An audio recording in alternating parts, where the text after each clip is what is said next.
Good day mga boss, usap-usapan nga po ngayon na ang San Miguel Beermen ay talagang bigatin ang kukunin na import. Dahil nga sa mga nakaraan konferensya, nagkakaproblema nga ang San Miguel Beermen sa pagkuha ng import, kaya naman minabuti nila ang number 1 option nga po nila, itong dating NBA superstar. Opo, kilala niyo po ba ito?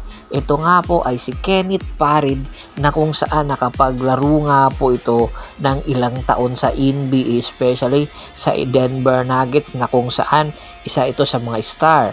Noong 2011 nakuha ito hanggang 2018. Dahil nga sa magandang performance neto noong college, kaya naman nakuha ito sa first round ng Denver Nuggets 22 overall pick. Pagkatapos nga ng 7 taon neto sa Denver ay lumipat ito sa Brooklyn Nets ng 1 taon, at pagkatapos na i-trade ito sa Rockets. Pagkatapos ng ilang linggo or buwan lang nito sa Rockets, agad-agad binintawan ito at napunta nga po ito sa China, na kung saan 1 taon din naglaro at pagkatapos lumipat po ng Europa. At ngayon po ay naglalaro po ito sa Mexico, kaya nga po ay malaki ang tsansa na matatapos na po ang kanyang kontrata doon sa Mexico, kaya kinakausap na nga po ito ngayon ng San Miguel Management.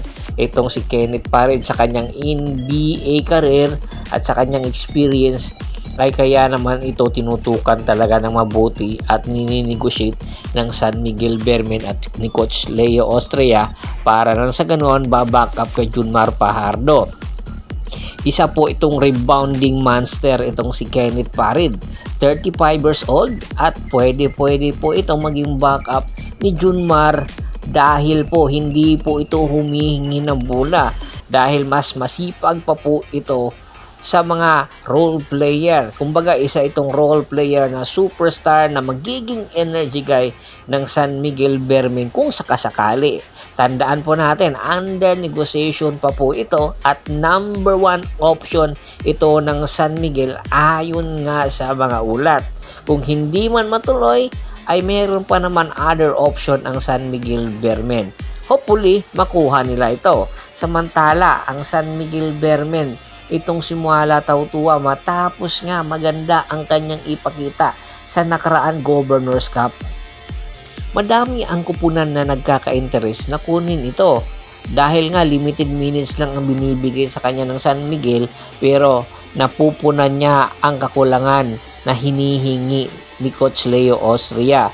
Kumbaga siya yung naging role player o outstanding role player sa nakaraan finals kontra sa Tropang Giga, dahilan para nga hindi makuha ng Tropang Giga ang Grand Slam. Ngayon, si Muala Tautua ay pinapirma noong nakaraan season ng kontrata. Hindi po ibig sabihin na kaya pang manatili ni Muala Tautua. Kung sakasakali man ay merong offer, ay papatusin talaga ito ng San Miguel Beermen. Lalong-lalo na ang San Miguel Beermen naghihintay ng magandang offer, at ayon nga sa isang report, ang Tropang Giga talaga ang merong offer para kay Muala Tautua.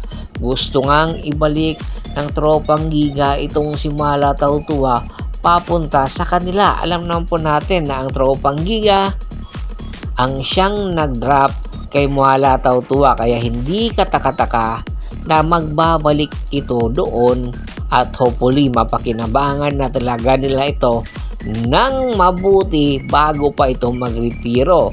At ayon nga sa isang ulat na lumalabas ngayon, itong si Muala Tautua ang hihingin daw ng San Miguel Beermen, if ever pumayag sila, ay isang big man din.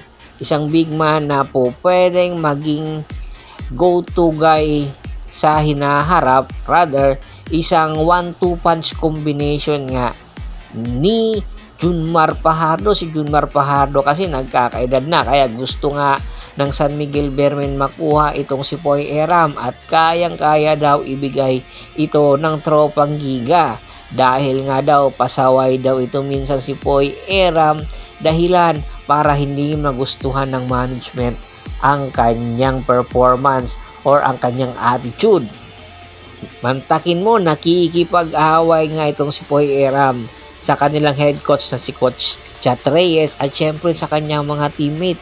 Dahilan para ma-disappoint ang management sa kanyang ipinapakita. Oo, magaling ang bata. Kanya lang yung attitude, tinitingnan talaga ito ng management. At hopefully daw kung sakali mang matuloy ito ay malaking puwang ang kanyang mapupunan dahil meron nga itong shot blocking ability, outside shooting ability na kanyang pwede pang mahasa sa San Miguel. At hopefully daw matuloy ito dahil nga inaabangan na ito si Poy Eram sa SMC na side. Ano sa tingin nyo? Patas ba itong kupunan, rather itong trade na ito between Moala and Poy Eram? Komento na sa baba ng video at pag-usapan natin yan. Once again, this is Percival Monteron at your service. Don't forget to subscribe my sports channel at don't forget to click the notification bell button para nga maging updated palagi sa kwentuhan.